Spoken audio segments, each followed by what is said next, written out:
Hi everyone! Ako mula yung agent Sela at kapitbahay dito sa Lancaster, New City, Cavite. Ayan, sa mga naghahanap ng Alice Townhouse, 3 bedrooms po dito sa Lancaster, New City, Cavite. Ayan, good news, may mga nag-o-open tayo ngayon na corner lot gaya nito. Meron ding end lot, merong inner lot, ganyan. So, bali kapag mga corner lot gaya nito, paunahan naman sa pag-reserve. So, kung interested kayo ng ganito kalaki yung lote ninyo, message nyo po ako para maabangan ko kayo ng unit. Ayan. So, bali kunyari may abangan na tayo, 15,000 naman yung reservation fee niya. So, ang kagandahan pag corner lot, pwede nyo i-extend yung house nyo, gaya nun. Ayan, pakita nyo po.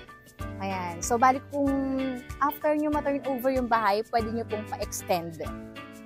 Ayan.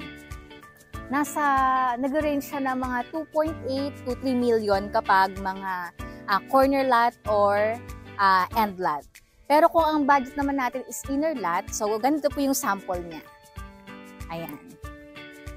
At siya nga pala, good news, ngayon nandito kami sa Woodcrest 7 para ipasilip sa inyo na may nag-open na ready for occupancy ngayon, itong 0840. So paunahan nga lang siya sa pag-reserve. Ang kagandahan naman kapag pre-selling, hindi kayo nagmamadali sa turnover, may mga option pa tayo, may mga pagpipilian pa kayo na unit at mas mahaba yung lote ng mga pre-selling. So ito po kasi is 40 square meter. Kung 50 square meter ka, hanggat ito yung lote mo. So ayan.